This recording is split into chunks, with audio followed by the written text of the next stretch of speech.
साथियों, संत रामपाल जो है और उनके खिलाफ जो है वो बड़े बड़े गैंगस्टरों ने अपनी जो है वो वीडियो और ऑडियो वायरल करी है और उन्होंने कहा है कि संत रामपाल जो है वो टाइम रहते हुए सचेत जाएं, अदरवाइज जो है वो उनका खामियाजा उनको भुगतना पड़ेगा।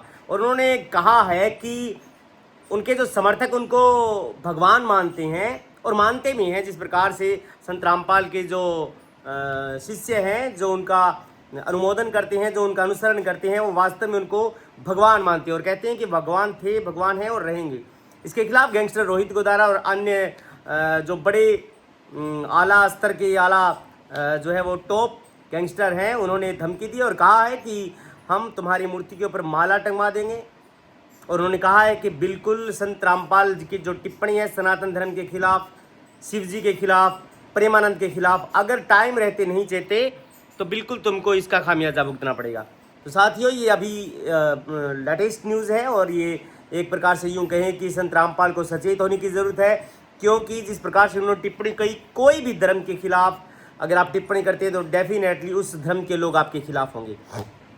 और लेकिन रामपाल के जो शिष्य हैं, जो उनका अनुसरण करते हैं, वास्तव में उनको भगवान मानते हैं, लेकिन भगवान कोई भी होता नहीं है। मेरा उनको कहना है कि जिस प्रकार से रामपाल जो है वो एक जगह से दूसरी जगह चल करके जाते हैं, एक कमरे के अंदर भी, तो उनके साथ साथ कूलर भी वो सरकाते हैं, एक खिसकाते हैं साथ साथ में, कि कहीं न कहीं जो है वो हमारे भगवान को गर्मी न लगे। तो भगवान जो है वो उनको गर्मी और सर्दी नहीं लगती है। इस प्रकार से अगर आप किसी व्यक्तिवाद को भगवान मानोगे तो रामपाल जी तो जेल भी काट करके आए हैं। आप उनको अपने समर्थक के हिसाब से हो सकता है आप उनको बड़ा दर्जा दें, लेकिन आप उनको न ही तो भगवान के समान तुल्य समझें। हो सकता है आप उनके विचारों को फॉलो करते हो।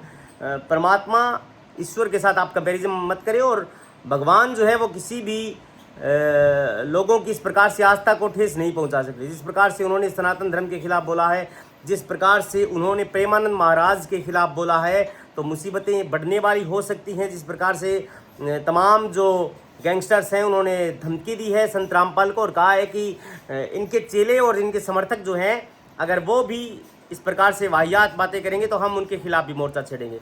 और हम लोग जो है वो इनके पीछे हाथ धोकर पड़ गए हैं। गैंगस्टर अमनदीप ने भी ये बात कही है, रोहित गोदारा ने भी ये बात कही है। तो ये एक प्रकार से आप यूँ कह सकती हैं कि संभलने का टाइम है संत रामपाल के लिए भी।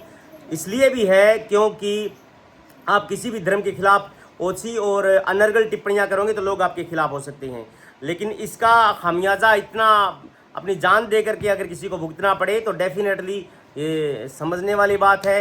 ये उनके लिए इशारों में अगर वो समझ जाए तो उनके लिए ये बेहतर हो सकता है, क्योंकि जिस प्रकार से समाज के अंदर माहौल है और जिस प्रकार से उन्होंने धमकी दी है तो डेफिनेटली सचेत होने की ज़रूरत है। आप भी किसी भी धर्म के खिलाफ अनर्गल टिप्पणी ना करें।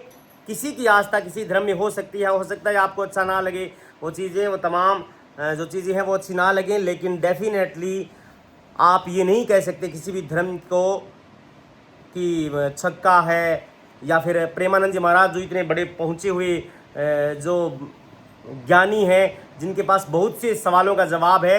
जिस प्रकार से विराट कोहली भी वहाँ पर गए और उन्होंने कहा कि ये तमाम चीज़ें हैं और इनका सोल्यूशन बताए, तो उन्होंने विराट कोहली को भी सोल्यूशन बताया था। काफ़ी सारे बड़े बड़े नामी हस्ती वहाँ पर आते हैं और वो सिर्फ समस्याओं का समाधान बताते हैं, वो जीने का तरीका, आर्ट ऑफ लिविंग बताते हैं। और वो बताते हैं कि आपको अगर आपके सारे रास्ते अगर बंद हो गए तो आपको कहाँ से जो है वो ऊर्जा मिलेगी, रास्ता खुलेगा। तो अगर आप इस प्रकार से सनातन के ऊपर या फिर किसी भी धर्म के ऊपर, चाहे वो मोहम्मदन धर्म हो, चाहे वो सिख धर्म हो, ईसाई धर्म हो, अगर आप किसी भी धर्म के खिलाफ टिप्पणी करेंगे तो वहाँ के लोग, हो सकता है आपको उनके विचारों से आप ऐसे मत हो, लेकिन वो रूप भी अपना सकते हैं। तय आपको करना है कि आप धर्म के खिलाफ बोले या ना बोले। धर्म के खिलाफ जहाँ तक मेरा मानना है, धर्म किसी भी व्यक्ति का निजी विषय है, उसकी आस्था है, और किसी भी व्यक्ति को कोई अधिकार नहीं है कि वो किसी धर्म के ऊपर टिप्पणी करे। धर्म हमारे हो सकता है बनाए हुए बांटी हुई चीज़ें हो सकती हैं, लेकिन किसी की व्यक्ति के साथ आस्था के साथ खिलवाड़ करना ये कानून में भी नहीं है, ये हमारे समाज में भी नहीं होना चाहिए। कोई व्यक्ति अगर किसी भी धर्म को किसी भी प्रकार से तरीके से मानता है जिससे कि लोगों को उसका नुकसान नहीं होता, तो डेफिनेटली उसका राइट है, उसकी आस्था है। चाहे वो मस्जिद में, चाहे मंदिर में जाए, गुरुद्वारे में जाए, या किसी भी धर्म के जो है वो विचारों के साथ जुड़े, उसका अपना मानना है। लेकिन किसी का अपमान करना धर्म का, ऐसा कानून में भी दंडनीय अपराध है। कॉग्निजेबल ऑफेंस नहीं हो सकता लेकिन अपराध है। थैंक यू, आपने मुझे सुना।